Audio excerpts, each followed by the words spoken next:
once again. E aí galerinha, mais um aulão com o tio Dani, tudo tranquilo, tudo de boa na lagoa, estudando, mantendo uma rotina de estudo. Tomara, hein? Espero. Galera, o nosso assunto hoje, tá? Ele é uma continuidade do nosso vídeo Segunda Guerra Mundial parte 1, que nós tratamos da primeira fase da Segunda Guerra Mundial. Segunda Guerra Mundial parte 2, onde nós tratamos da segunda fase da Segunda Guerra Mundial. E como eu prometi, pessoal, eu fiz um vídeo, eu fiz uma videoaula especialmente falando sobre o Brasil e a Segunda Guerra Mundial, tá? Então essa videoaula, pessoal, ela é uma continuidade de Segunda Guerra Mundial parte 1, Segunda Guerra Mundial parte 2, mas vamos focar, afinal de contas, pessoal, somos brasileiros, e como brasileiros temos que valorizar a história brasileira, temos que valorizar a participação do Brasil na Segunda Guerra Mundial. Então, como prometido, eu fiz uma videoaula falando especificamente sobre o nosso querido Brasil varonil. Pessoal, como de costume, tá? Eu sempre tenho a mania, né, de explicar o porquê que eu uso essa imagem de entrada.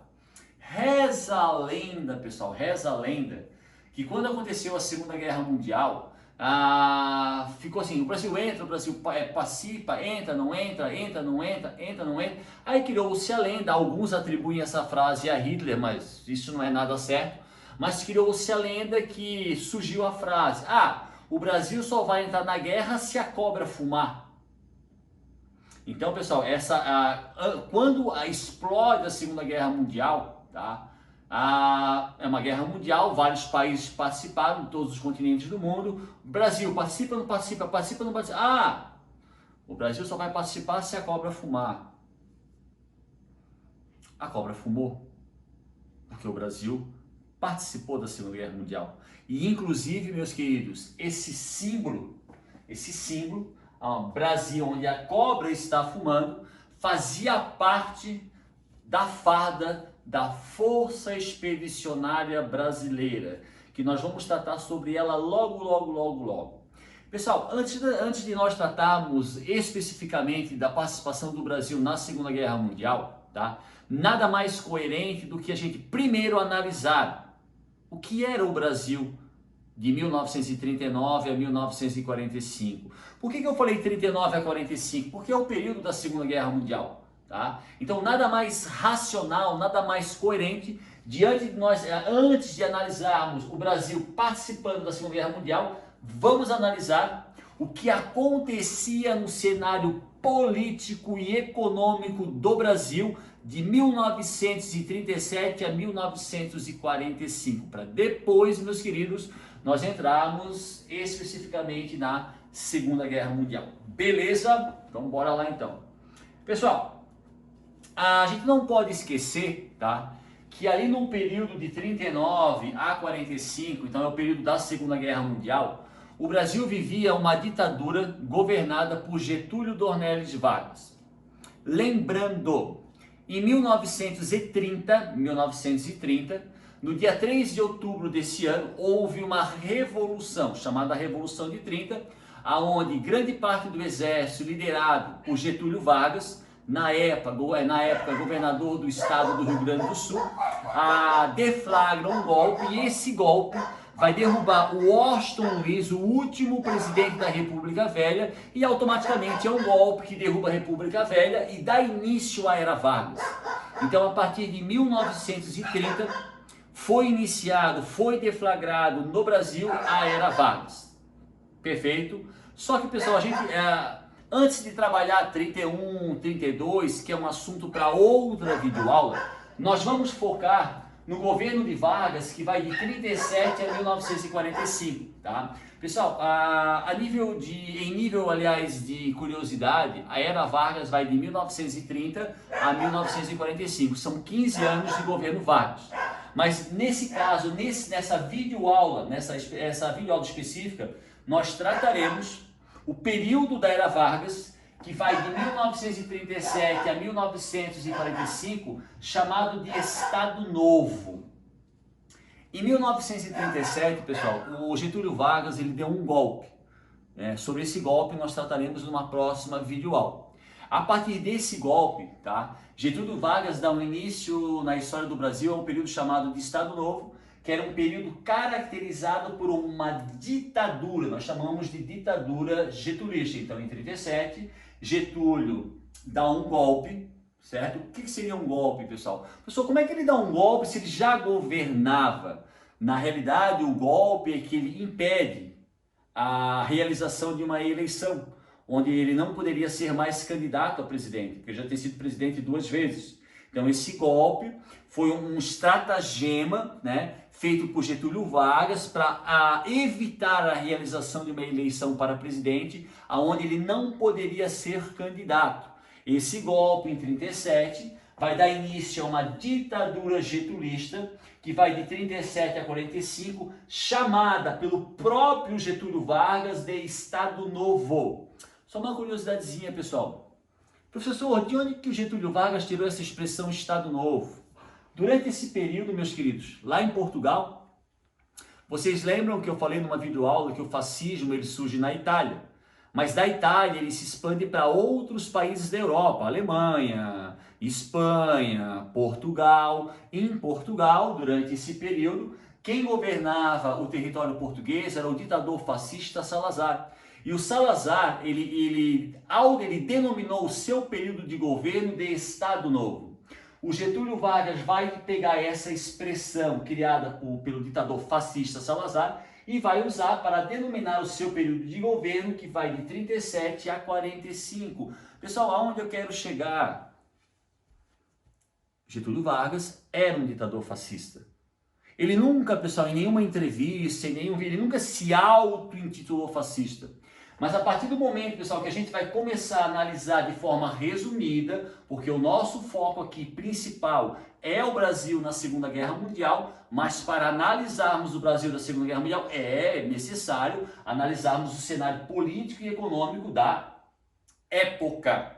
Então, o Estado Novo, deflagrado a partir de 37 através de um golpe, é uma ditadura getulista marcada, por exemplo, pela outorgação, será outorgada uma Constituição.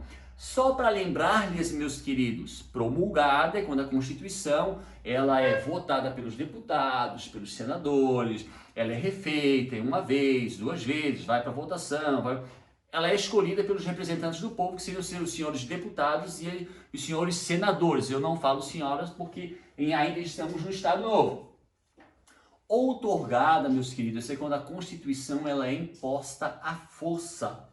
Quando acontece o golpe, onde Getúlio Vargas, em 37, ele impede a realização de eleições, principalmente para presidente, logo em seguida ele vai outorgar uma Constituição chamada Constituição Polaca. Professor, por que Constituição Polaca se a palavra polaca nos remete à Polônia? Porque a Constituição Polaca, outorgada por Getúlio Vargas em 1937, ela foi baseada na Constituição do Partido Nazista Polonês.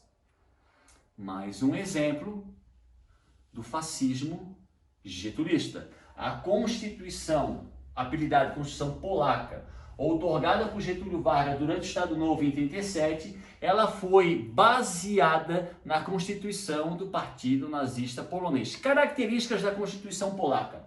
Pena de morte. Sim, pessoal, pena de morte. Mas não era para assassinato, estupro ou sequestro. Subversão política.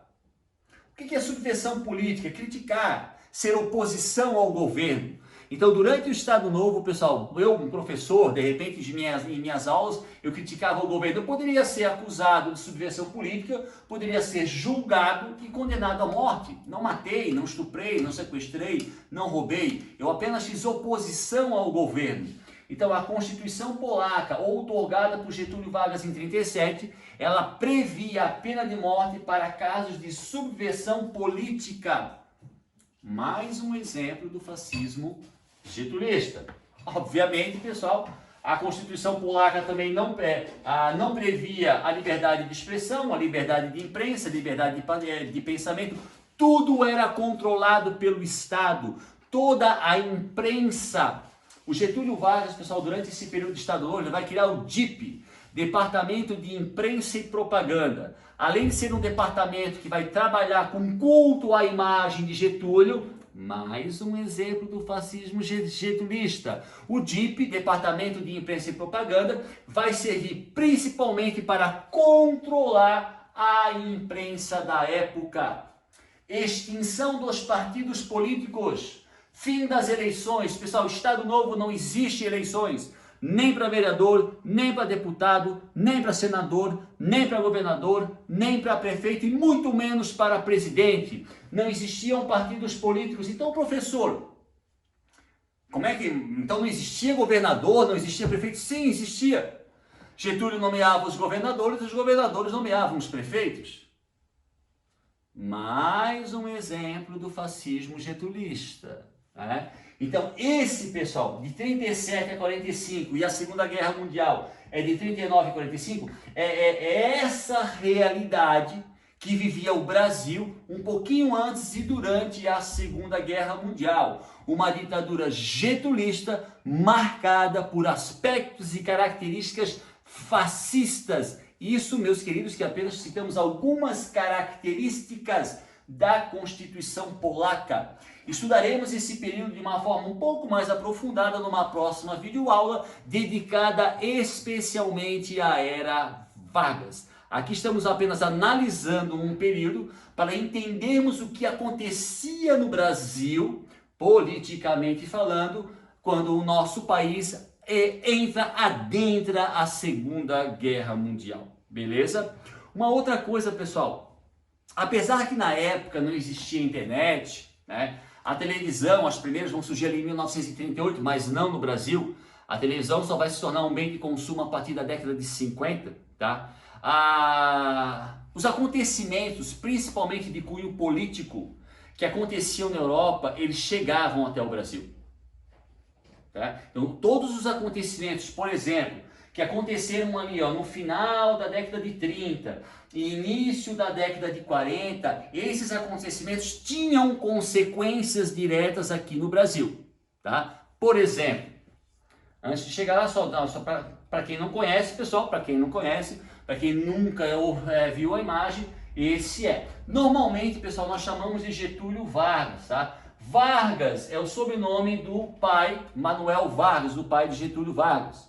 Dornelles é o nome de Dona Candota, mãe de Getúlio. Então, o certo, o correto, meus queridos, Getúlio Dornelles Vargas, gaúcho, nascido no município de São Borja, no estado do Rio Grande do Sul, fronteira com a Argentina, família de latifundiários. Curiosidade, meus queridos, a terra onde nasceu Getúlio Dornelles Vargas também é a terra natal de João Goulart. Sim, sim, aquele presidente que foi derrubado pelo golpe de 1964. Beleza?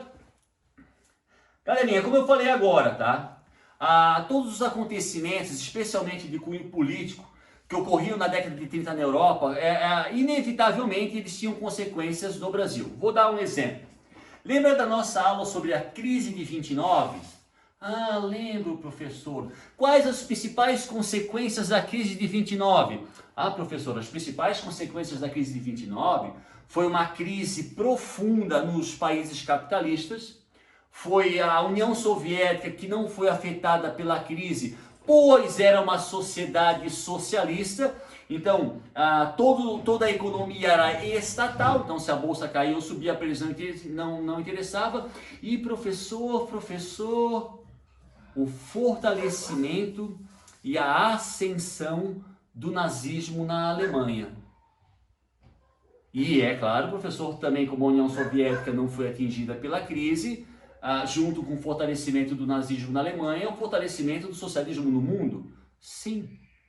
Pessoal, a gente não pode esquecer o seguinte, a crise de 29, dentre as várias consequências, as principais, é o fortalecimento do nazismo dentro da Alemanha e o fortalecimento do movimento socialista em todo o mundo, pois a União Soviética não foi atingida pela crise. Automaticamente Stalin vai utilizar essa realidade para mostrar ao mundo que, ó, o sistema capitalista não funciona, mas o socialista sim. Dentro da Alemanha, não podemos esquecer que o socialismo científico foi criado por Marx e Fritz Engels, dois alemães, então o socialismo surgiu na Alemanha. E em 29, com o fortalecimento do socialismo, principalmente na Alemanha, a alta burguesia alemã, com medo de uma ascensão do socialismo no país, passa a apoiar financeiramente partidos como ali o Partido Nazista ou Partido Nacional Socialista dos Trabalhadores Alemães. Perceberam a minha empolgação com o Brasil na guerra? Inevitável. Essas são as duas principais consequências da crise de 29. Todos esses acontecimentos, esses fatos, fortalecimento do socialismo e do fascismo, porque o nazismo não deixa de ser fascismo, isso vai trazer consequências ao cenário político do Brasil durante a Era Vargas. Por exemplo, em 1935, vai haver a intentona comunista. Traduzindo, pessoal, calma, intentona significa golpe. Em 1935, a Aliança Libertadora, que era uma agremiação política de cunho socialista, liderada por Luiz Carlos Prestes, deflagra um golpe chamado de Intentona Comunista em 1935, no intuito de derrubar o governo de Getúlio Vargas. Obviamente, se ele governou até 45, pessoal, essa intentona ela fracassou. Luiz Carlos Prestes, que é essa personalidade aqui, foi preso, passou 9 anos na cadeia e sua esposa, Olga Bernardi, que era de origem judaica, era a descendente de judia, foi entregue pela polícia de Getúlio, sabia quem? A membros da Gestapo. Isso, Gestapo. Gestapo era a polícia do Partido Nazista. Membros da Gestapo saíram da Alemanha, viajaram até o Brasil. No Brasil, a polícia de Getúlio entrega nas mãos da Gestapo Olga, a mulher de Luiz Carlos Prestes, que vai ser assassinada na Alemanha num campo de extermínio. Mais um exemplo do fascismo getulista. Professor, mas por que o senhor está falando mais um exemplo do fascismo mais? Vocês vão entender já. Então, nós percebemos, pessoal, que aquele fortalecimento do movimento socialista no mundo causado pela crise de 29 chega até o Brasil, inclusive os socialistas brasileiros, comandados por Luiz Carlos Prestes, ex-capitão do Exército Brasileiro no Rio Grande do Sul, tentam derrubar Getúlio, mas fracassam na sua empreitada. Ah, professor, e o fascismo? Calma. Como diz o italiano, espera um pouquinho. Opa! Oh, meu Deus. Em 1932, meus queridos, foi criado no estado de São Paulo a AIB, a Ação Integralista Brasileira. Em 1932, no estado de São Paulo, foi criado pelo senhor Plínio Salgado a AIB. O que significa, professor, AIB? Ação Integralista Brasileira. O que era, professor, Ação Integralista Brasileira, Aline? Uma agremiação, o primeiro partido popular. Pessoal, a AIB, a Ação Integralista Brasileira, que era um partido, já no seu início ela tinha aproximadamente 300 mil filiados. Hoje, pessoal, 300 mil não é um grande número para um partido, mas em 1932, sim. A Ação Integralista Brasileira, ou o integralismo, era um movimento fascista brasileiro. Mas não era um fascismo, pessoal, aos moldes do nazismo, era mais um fascismo aos moldes do fascismo italiano. Por exemplo, aqui temos uma foto de membros da Ação Integralista Brasileira, com a famosa, com o cumprimento fascista. Pessoal, lembrando, o fascismo, pessoal, ele é uma das características do fascismo é o nacionalismo exacerbado, que vai provocar o sentimento de xenofobia. Então, os integralistas, que é um fascismo brasileiro aos moldes do fascismo italiano, era extremamente nacionalista. E quando os fascistas faziam um cumprimento fascista, eles gritavam Anauê. Anauê, o que é Anauê? Anauê, pessoal, é uma palavra em tupi que significa irmão.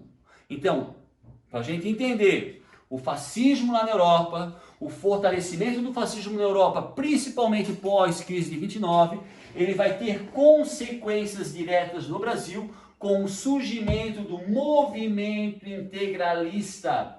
Roupa, camisetinha branca, gravatinha preta, calça preta e sapato preto. Esse era o uniforme dos integralistas. Os integralistas, pessoal, na época, eram chamados pelos socialistas de galinhas verdes. Esse era o apelido que os socialistas davam aos integralistas, galinhas verdes. Então a gente já percebeu que ali na década de 30, esse negócio de socialismo e fascismo era algo também no Brasil muito latente, muito forte. E já percebemos pelos os vários toquezinhos que eu fui dando durante a aula, que apesar de Getúlio nunca ter se auto-intitulado fascista, pessoal, não existe um documento que ele se auto-intitule fascista, não existe uma transmissão de rádio, não existe uma transmissão de cinema, mas se a gente vai observando as características e alguns aspectos do seu governo, o governo de Vargas, pessoal, especialmente durante o Estado Novo, de 37 a 45, era um governo fascista,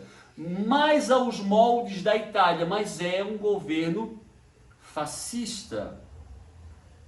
Vocês devem estar se perguntando, mas por que esta criatura de Deus, chamada Daniel Tomasini, está insistindo nisso? Porque, meus queridos, o Brasil entrará na guerra ao lado dos aliados. E os aliados na Europa lutavam contra o fascismo em nome da democracia. Mas os pracinhas brasileiros que foram para a guerra lutar pela democracia viviam num país fascista. Entenderam onde eu quero chegar? Ali me empolguei demais? Beleza. Às vezes eu peço, às vezes eu me empolgo muito.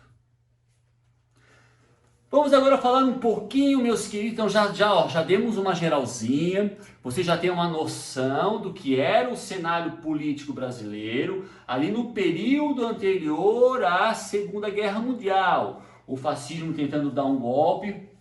Eu quase esquecendo de falar, pessoal, quando o Getúlio Vargas ele dá o golpe em 37, os integralistas acharam que Getúlio convidaria eles para participar do governo, e Getúlio não fez isso. E os integralistas também tentaram dar um golpe em Getúlio em 37, tentando derrubar o governo de Vargas, mas também se deram mal como os comunistas. Beleza? Quase que eu esqueci de falar.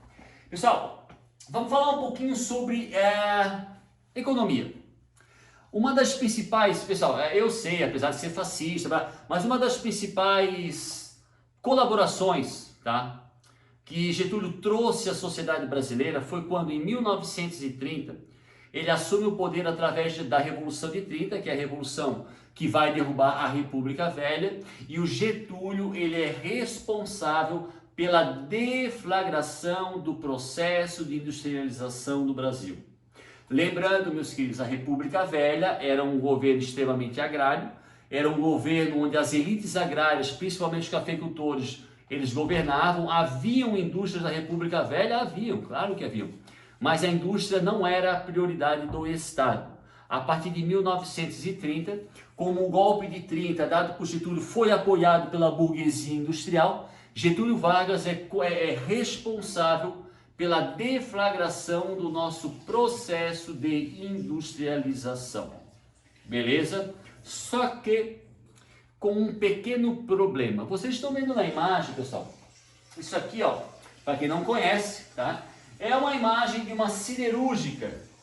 Siderúrgica, pessoal, nós chamamos de indústria de base. Por exemplo, a siderúrgica, ela produz aço. Aço, para lembrar-lhes, não é um metal que nós achamos na natureza. Ele é um metal produzido pelo ser humano, é uma liga metálica.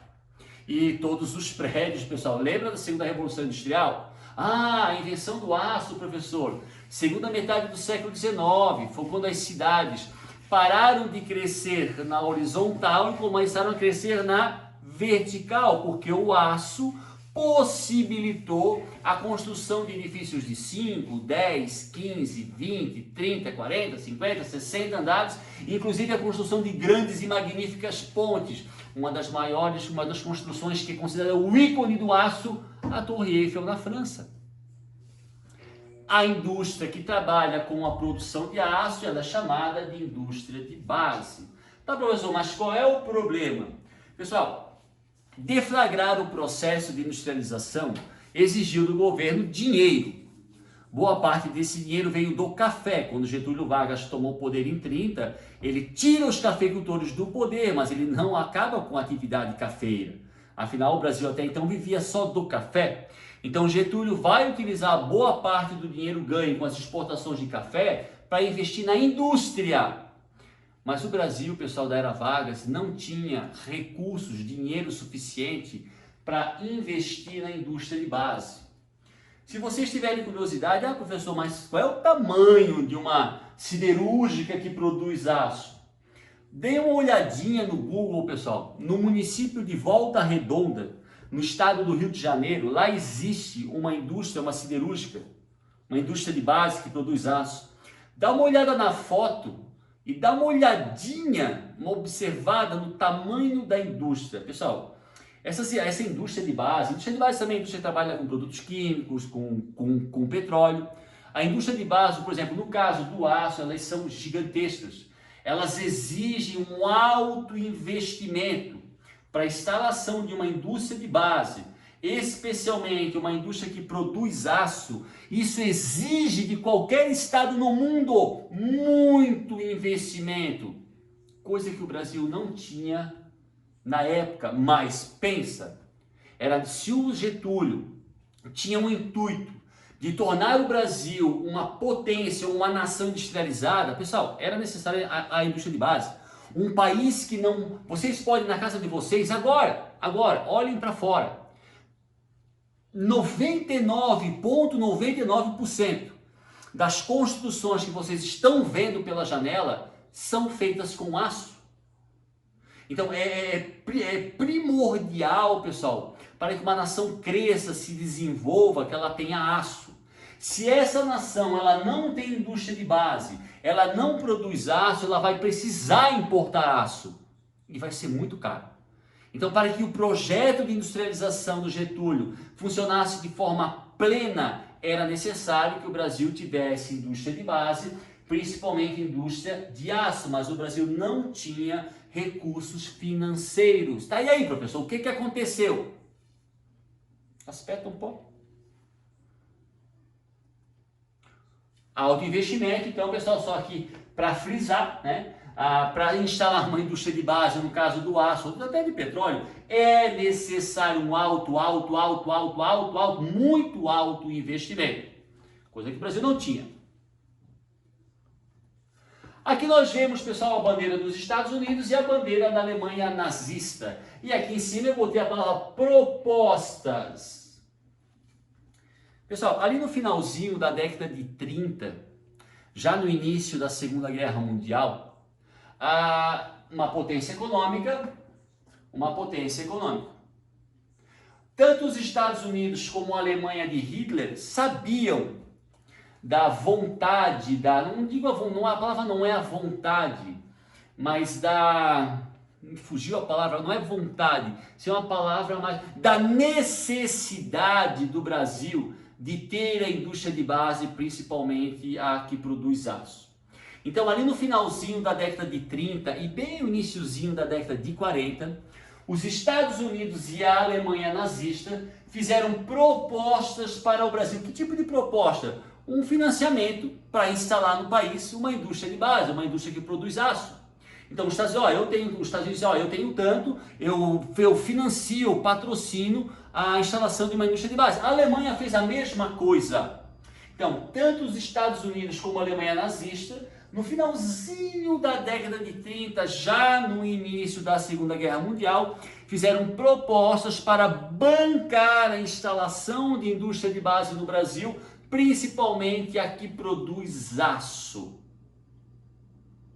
Lembrando, meus queridos, que o que eu falei até agora, quantas características que eu citei aqui no Brasil, de Getúlio Vargas, que eram características do fascismo, várias. Inclusive, meus queridos, em nível de curiosidade, quando a Segunda Guerra Mundial começa, muitos ministros do Getúlio Vargas, inclusive o senhor Eurico Gaspar Dutra, ministro da Guerra, que será presidente do Brasil em 1945, propôs a Getúlio que o Brasil entrasse na guerra ao lado do eixo. Sim, pessoal.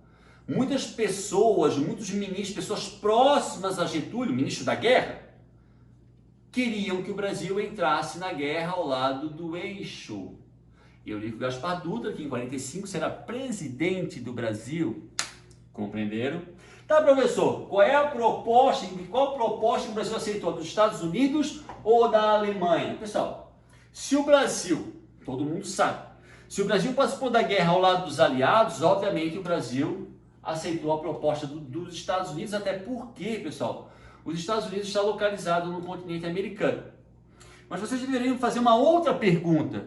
Professor, qual era o interesse dos Estados Unidos e da Alemanha nazista em investir, que é uma soma, muito dinheiro, na instalação de indústria de base no Brasil? Vamos analisar devagarinho. Aqui, meus queridos, nós temos o mapa do nosso Brasil varonil, região sul, sudeste, nordeste, centro-oeste e a região norte. Pessoal, início da Segunda Guerra Mundial. Qual era o interesse da Alemanha nazista em bancar, em financiar a instalação da indústria de base no Brasil? É simples. É a falta de prática. Se a Alemanha, pessoal, vou falar mais uma vez, eu já falei isso em algumas videoaulas. A amizade, o sentimento de amizade, ele existe no máximo entre pessoas. Ponto. Sentimento verdadeiro de amizade, ele existe no máximo entre pessoas. Ponto. Entre classes sociais, entre nações, entre instituições, não existe amizade, é interesse. Ponto. Ah, professor, mas como o senhor está... Meu Deus, eu sou professor de história, a gente estuda. E a gente percebe através dos fatos históricos que entre classe social, entre entidades, nações, e não existe amizade, pessoal, é interesse. Então, o fato da Alemanha nazista ou dos Estados Unidos quererem bancar a nossa indústria de base não é amizade, não é para fazer carinho ao Brasil. É interesse. Qual era, por exemplo, o interesse da Alemanha de Hitler em bancar a nossa indústria de base? Simples. O Brasil, a Alemanha, aliás, bancando, construindo a nossa indústria de base, vai fazer com que o Brasil se tornasse um aliado da Alemanha, principalmente um aliado durante a Segunda Guerra Mundial. E quais eram as pretensões da Alemanha com o Brasil? Simples, pessoal. Montar bases aéreas da Força Aérea Alemã, da Luftwaffe, no Amapá, no Pará, no Roraima ou no Amazonas. Dessas bases aéreas, os alemães usariam aviões para bombardear o território americano, para bombardear o parque industrial dos Estados Unidos. Meus queridos, não se iludam, não sejam inocentes. As nossas forças armadas, nós não tínhamos nem força aérea. A FAB, Força Aérea Brasileira, ela vai se formar durante a Segunda Guerra Mundial com aviões emprestados dos Estados Unidos. Nós não tínhamos nem malemar uma força aérea. O nosso exército, pessoal, sei lá, 50, 30 mil soldados. A nossa marinha, de repente, um pouquinho melhor. Então, o que interessava americanos e alemães não era necessariamente a nossa força, o nosso poderio militar, mas a nossa localização, o nosso território. Nós já éramos aqui a maior nação do mundo. Então, no caso da Alemanha, montar bases aéreas da região norte do Brasil, para da região norte atacaram o território americano e bombardearam, destruíram o parque industrial americano, destruindo as indústrias. Os americanos não teriam como fornecer armamento para os aliados. E isso sim, caso o Brasil, pessoal, realmente tivesse entrado na guerra, tivesse aceitado a proposta da Alemanha e tivesse aderido às potências do eixo, e a Alemanha realmente tivesse conseguido montar bases e atacar os Estados Unidos, o território, o coração americano, isso provavelmente poderia mudar os rumos da Segunda Guerra Mundial. Obviamente que nós teríamos atacado, os Estados Unidos atacariam o Brasil, isso é uma coisa óbvia. Tanto é que os Estados Unidos, pessoal, que não são todos e não eram todos, os Estados Unidos governado pelo presidente Franklin Delano Roosevelt, sim, aquele do New Deal, né? Ele sabia das propensões fascistas de Getúlio Vargas. Os Estados Unidos sabia que uma boa parte das pessoas que trabalhavam com Vargas queriam que o Brasil aderisse à guerra ao lado do eixo.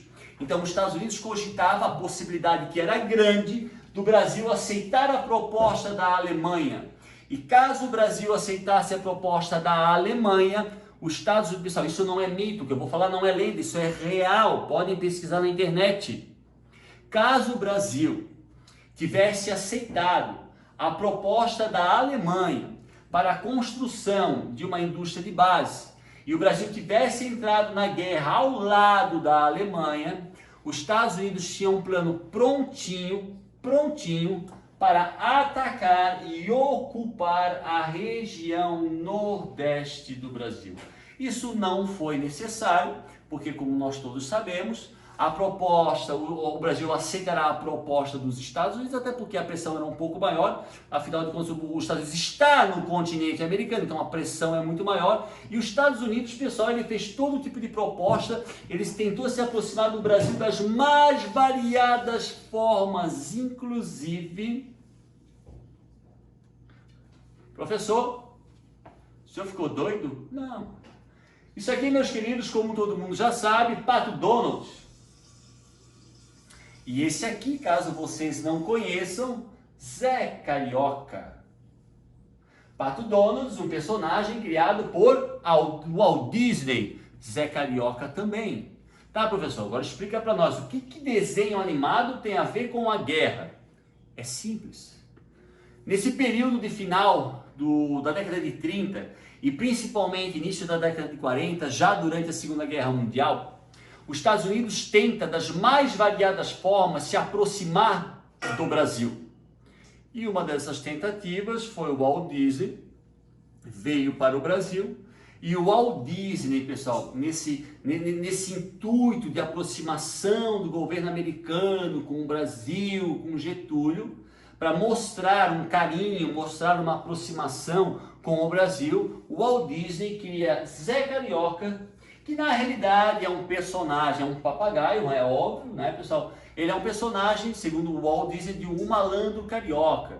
Então o Zé Carioca, de acordo com a visão do Walt Disney, ele representaria o brasileiro, o malandro, o carioca do Rio de Janeiro. Se vocês tiverem curiosidade, pessoal, assistam, vão ali no YouTube e assistam um pedacinho de um desenho do Zé Carioca. É o típico malandro. E surgiu um filme, era um filme que na época, acho que em 1940, pessoal, um filme que para a época assim, era extremamente moderno, que era um desenho misturado com um filme, com gente real. Hoje para nós esse tipo de efeito é bagaceira, mas para a época não. E existe um filme, agora, Você Já Foi à Bahia? Isso é o nome de um filme feito por Walt Disney, que é uma mistura de gente real com desenho, aonde o Pato Donald vem até o Brasil, Salvador, Rio de Janeiro, aparece a Carmen Miranda, e o seu guia aqui no Brasil será o Zé Carioca. Então, a criação desse personagem pelo Walt Disney está dentro desse contexto da aproximação dos Estados Unidos com o Brasil, não devido ao nosso poderio militar, mas à nossa localização geográfica. E em função disso tudo, o Brasil vai aceitar a proposta dos Estados Unidos. Então, os Estados Unidos vai bancar a construção da nossa primeira indústria de base, que está localizada no município de Volta Redonda, no estado do Rio de Janeiro. E aí os Estados Unidos vai utilizar regiões do Ceará, do Rio Grande do Norte e de Pernambuco para montar bases aéreas. Dessas bases sairão aviões americanos que atacarão as tropas, as forças do eixo no norte da África. Então, aceitando a proposta dos Estados Unidos, o Brasil passa a pertencer aos aliados. Os Estados Unidos, com consentimento brasileiro de Getúlio Vargas, montam bases na região nordeste do Brasil, onde aviões americanos atacarão as tropas do eixo no norte da África. E lembrando, Zé Carioca, pessoal, está dentro desse contexto de aproximação do Brasil, aliás, dos Estados Unidos com o Brasil. Detalhe, quando a Alemanha, pessoal, quando o serviço de espionagem da Alemanha fica sabendo que o Brasil vai aceitar a proposta dos Estados Unidos, fica sabendo dessa aproximação brasileira dos estadunidenses, a Alemanha começa, submarinos da Alemanha e da Itália, pessoal, pouca gente sabe, mas dos 32 navios brasileiros que foram afundados durante a Segunda Guerra Mundial, uns 3 ou 4 navios brasileiros foram afundados por submarinos italianos. Então, após o eixo, ou a Alemanha principalmente, através do seu serviço de espionagem, saber que o Brasil aceitaria a proposta dos Estados Unidos, que o Brasil cederia território brasileiro para a construção de bases aéreas da Força Aérea Americana, a submarinos do eixo, a Alemanha, Itália, mas principalmente a Alemanha, virão à costa do Brasil e afundarão. Pessoal, dos 32 navios que foram afundados, apenas um deles foi afundado fora da costa brasileira, que foi um navio afundado, um navio mercante brasileiro, afundado ali próximo ao Egito em 1941. Todos os outros 32 navios foram afundados em águas brasileiras, tá? Aqui, pessoal, eu dei o exemplo de 2, tá? O navio Baependi foi afundado no dia 15 de agosto de 1942, com 270 mortos. O navio Araraquara, afundado no mesmo dia 15 de 8 de 42, com 131 mortos. E o navio Aníbal Benévolo, afundado um dia depois, no dia 16 de 8 de 1942, com 150 mortos.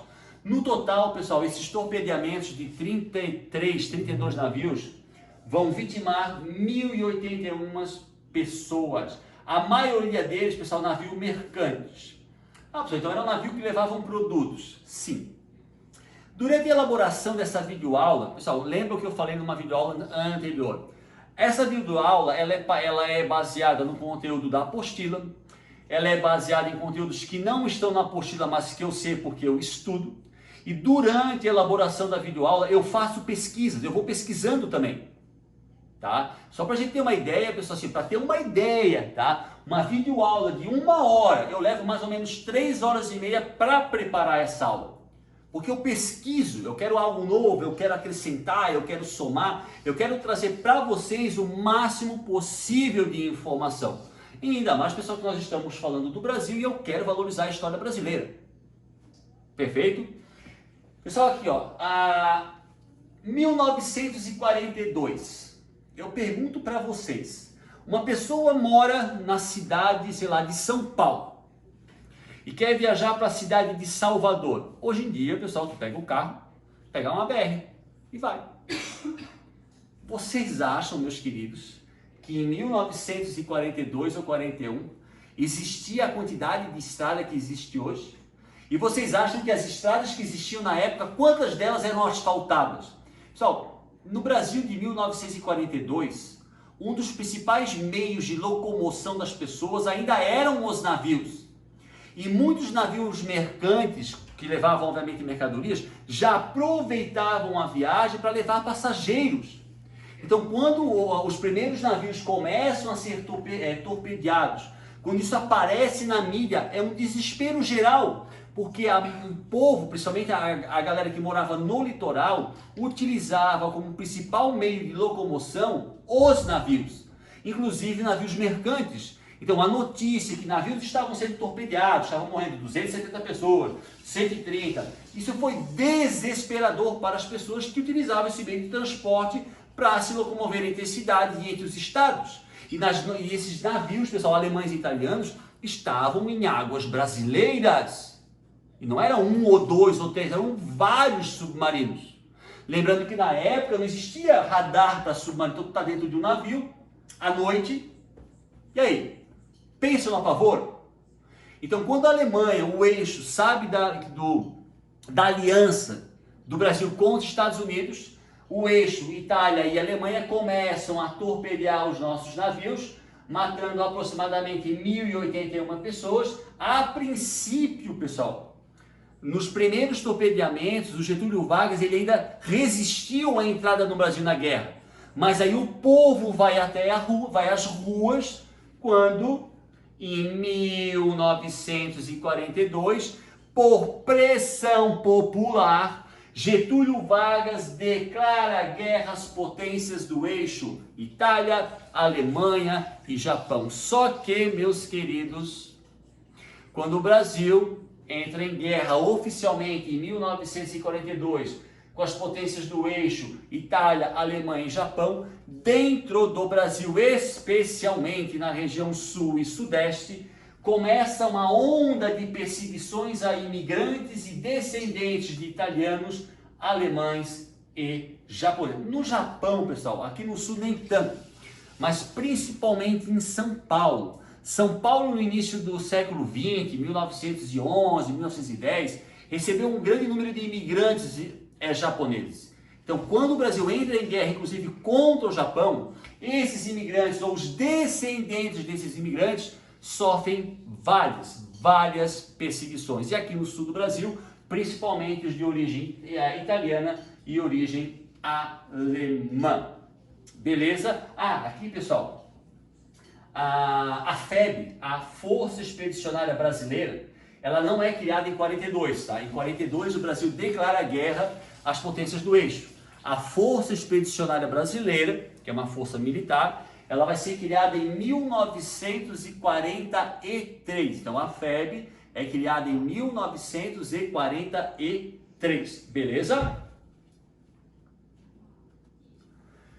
Então, pessoal, a FEB, a Força Expedicionária Brasileira, é uma força com efetivo aproximado de 25 mil militares, homens e mulheres. O Brasil, ele participa da guerra de forma efetiva no campo de batalha, diferente da primeira, onde o Brasil só enviou médicos e enfermeiros. A Força Expedicionária Brasileira participa nos campos de batalha do norte da Itália, entre o ano de 1944 ao ano de 1945. Pessoal, essa partezinha aqui, ó, tá? É a parte onde o Brasil participa de operações militares. Seria essa parte aqui, ó. A gente vai participar, pessoal, no norte da Itália, mas na parte oeste, muito próximo à fronteira com a França. Então, a Força Expedicionária Brasileira, formada por 25 mil militares, homens e mulheres, tá? Vai participar da campanha na Segunda Guerra Mundial no norte da Itália, mas na região oeste, muito próximo à fronteira com o Mônaco e à fronteira com a França. Um detalhe, pessoal, essa região norte da Itália é uma região muito fria. Então, temperatura inverno menos 25, menos 26, uma região formada por altas cadeias de montanhas. E montanhas não é que nem as nossas de árvore e barro, montanhas de rocha, tá? Nós não podemos esquecer que muitos soldados brasileiros, né, vieram do Nordeste. No Nordeste não existe inverno. Então, para muitos soldados, ou para a grande maioria deles, a adaptação nesse campo, nessa realidade, foi muito difícil. Inclusive, em meio a uma guerra, tá? Então, a gente não pode esquecer que a participação do Brasil acontece nos 2 últimos anos da guerra, na região norte da Itália, mais a oeste, próxima à fronteira com a França e a fronteira com Mônaco. Força Expedicionária Brasileira. Uma coisa bem interessante, pessoal, nível de curiosidade, quando os brasileiros chegaram lá no norte da Itália, toda a farda que os soldados levaram, principalmente a farda de inverno, ela foi trocada. Porque a nossa farda de inverno, mesmo do sul do Brasil, ela não era adequada ao frio do norte da Itália. Então, a grande maioria, pessoal, do material, das armas, dos capacetes, dos coturnos, da farda, dos tanques que nós usamos na guerra, foram doados pelo exército dos Estados Unidos. Infelizmente, pessoal, o nosso exército na época, o treinamento do nosso exército era muito antiquado. Nós treinávamos em táticas de guerra muito antigas. O nosso fardamento era muito antiquado. O nosso armamento era muito antiquado. Então, boa parte do material bélico usado, inclusive as fardas, usadas pela Força Expedicionária Brasileira no norte da Itália durante a Segunda Guerra Mundial, foi doada pelo exército americano. Mas agora, eu já ouvi muitas pessoas dizerem assim, ah não, o Brasil foi lá, mas só viu uns 3, 4 gatos pingados de alemão. Ah, o Brasil foi lá, mas... Pessoal, um dia, se vocês tiverem curiosidade, leiam livros escritos por pracinhas de guerra, pracinhas que foram para a guerra, aliás, pracinhas da Força Expedicionária Brasileira. O Brasil aqui, tá? Essa parte da Itália, essa parte norte aqui, ó, ela não foi dominada pelos aliados. Os aliados eles não chegaram a dominar toda essa parte. Essa parte só cai quando lá em Berlim a Alemanha se rende. Para ter uma curiosidade, muitas tropas brasileiras que lutaram aqui nessa região da Itália enfrentaram batalhões do exército alemão remanescentes da campanha da Rússia. O que significa isso? Batalhões extremamente experientes. E aqui, meus queridos, o pau pegou e não aliviou. Então, essa história que o Brasil chegou lá, ter 3, 4 gatos pingados, isso é mentira, isso é fake news. Isso é fake news, isso é uma forma de denigrir a história brasileira, isso é uma forma de denigrir a participação do soldado brasileiro. Nós chegamos lá, claro, nós não somos decisivos na guerra, mas a nossa participação foi importante, principalmente na libertação de boa parte da Itália, e as tropas brasileiras, a Força Expedicionária Brasileira, que lutou ao lado de franceses e ingleses, encontrou muitos soldados experientes, tanto alemães como soldados italianos, que ainda eram fiéis a Benito Mussolini. Perfeito? Pode confiar, pessoal, no que o professor de História está falando. Eu pesquisei sobre esse assunto, eu li várias fontes, li vários documentários. Então a participação foi importante e o soldado pracinha brasileiro enfrentou tropas extremamente experientes. E até existe um episódio onde os brasileiros, em abril de 45, eles conseguiram aprisionar 14 mil soldados alemães. Só para ter uma ideia. Aí, durante esse período, como eu falei antes, é formada a Força Aérea Brasileira e existe um documentário chamado Sem Tapua. É um documentário que fala sobre a participação dos pilotos brasileiros na Segunda Guerra Mundial. Sem Tapua. Esse é o nome do documentário. Se tiver dúvidas, procure no YouTube. Aqui é uma foto, né, de um soldado brasileiro, um soldado negro, e observe o que está escrito na bomba. A cobra está fumando. Por que, Aline? Porque diziam que o Brasil só entraria na guerra se a cobra fumasse. E aqui na bomba está a cobra está fumando. Compreenderam? Saldo, pessoal. Os 2 anos de participação do Brasil no norte da Itália, então, um efetivo de aproximadamente 25 militares entre homens e mulheres, mortos aproximadamente 500 soldados, boa parte, pessoal, uma grande parte dos soldados morreram na tomada do Monte Castelo, tá? Feridos por volta de 12 mil, os alemães conseguiram prender 34 soldados e pilotos brasileiros que foram enviados a campos de prisioneiros na Alemanha. No documentário, pessoal, Sem Tapua, passa a entrevista de um piloto brasileiro que ele foi derrubado e ele foi preso pelos alemães, tá? E ele foi levado a um campo de prisioneiro. Não confundam, pessoal, não confundam campo de extermínio, campo de concentração com campo de prisioneiros. Os campos de extermínio na Alemanha, eles eram comandados pela SS. Os campos de prisioneiro na Alemanha eram comandados pelo exército alemão. Então, segundo o relato dos pilotos brasileiros, eles foram muito bem tratados dentro dos campos de prisioneiros, porque lá quem comandava era o exército alemão e não a SS, tá? Principais batalhas, pessoal, a gente tem o costume de falar Monte Castelo, Monte Castelo, Monte Castelo, mas as duas principais batalhas ganhas pelos brasileiros é Monte Castelo e Montese. As duas principais batalhas travadas pelos brasileiros no norte da Itália e ganha pelos brasileiros, Monte Castelo e Montese. Tá? Então esse, pessoal, é o saldo, fora, pessoal, os 1.081 mortos em navios afundados, torpedeados por submarinos alemães e italianos da costa do Brasil. Tá? Então, vitória dos aliados e fim da era Vargas. Se eu disser para vocês, pessoal, o porquê que Getúlio Vargas relutou tanto, apesar de navios brasileiros estarem sendo torpedeados, por que ele relutou tanto em declarar guerra ao eixo? Lembra que eu falei no início da aula? O Pracinha brasileiro, a Força Expedicionária Brasileira, ela foi enviada para a Europa, ela se juntou aos aliados no intuito de combater as ditaduras fascistas. Então, os aliados, eles lutavam em nome da democracia. Então, os nossos pracinhas lutavam em nome da democracia. Mas, durante o período da Segunda Guerra Mundial, nós, no Brasil, vivíamos uma ditadura do Estado Novo, uma ditadura fascista. Então, era incoerente o nosso soldado vai até a Itália, mata, morre, fica cego, aleijado, fica doido, está lutando em nome de uma democracia, enquanto no seu país, o seu povo vive uma ditadura fascista. Então a entrada do Brasil, pessoal, na Segunda Guerra Mundial, ao lado dos aliados, lutando pela democracia, vai enfraquecer o governo Vargas, e Vargas sabia disso, por isso que ele relutou, ele só declarou guerra ao eixo, pessoal, por pressão popular.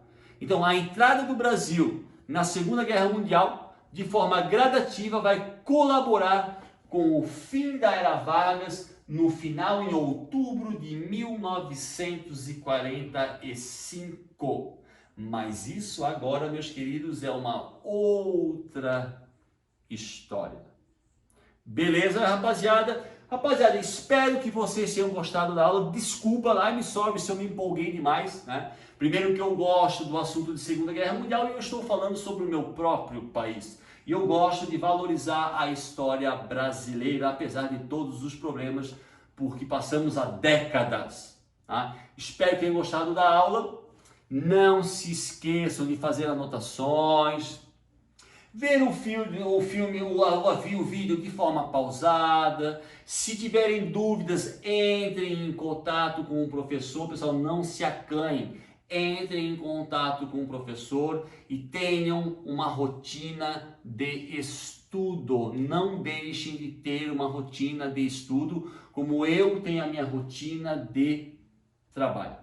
E também não posso deixar de dar aquela curtidinha, se inscrevam no canal para valorizar o trabalho do tio Dani, tá? E fiquem atentos para a próxima videoaula, beleza? Rapaziadinha, aquele abraço, cuide-se, muito juízo, não custa repetir, continuem tendo uma rotina de estudo e espero que tenham gostado da aula de hoje. Maravilha, rapaziada, valeu, um abraço e até a próxima. Tchau, tchau.